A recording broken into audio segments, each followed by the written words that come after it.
আব্বা তোমার যদি বেশি খারাপ থাকে তোমাকে হাসপাতালে নিয়ে যাই।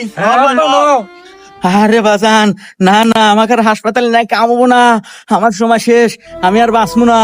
আর শোন, আমি তো মরেই যামু, মরে যাওয়ার আগে তোকে আর কয়েকটা কথা কয়া যায়। তোরা তিনটো ভাই মিলামিশা থাকিস, কোনো নিজেদের মধ্যে বিবাদ টিবাদ করিস না। গেদা শাহিন, শোন, ওই যে উল্লাপাড়ার স্টেশন রোড ওই সাইড টুকা তুই নিস। আচ্ছা আব্বা। আর গাদা সিংকু তুই শোন, ওই যে সিরাজগঞ্জ চায়নাবাদ ওই সাইটে অনেক লোকজন, লোকের লোক আরো নয়, ওখানে ব্যবসাও ভালো হয়, ওই সাইডটুকটা তুই নিস বাজান। ঠিক আছে আব্বা।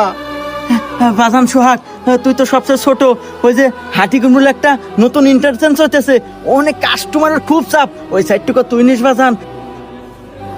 ঠিক আছে আব্বা। আরে আব্বা তুমি এনে কোনো টেনশন করো না, তুমি শান্তালে মরো তো। বাহ, কে রে সিংকু, তোর বাপ তো অনেক ভালো মনের মানুষ রে। মরার আগে তিন বেটাক সমান তালের জায়গা তুমি ভাগ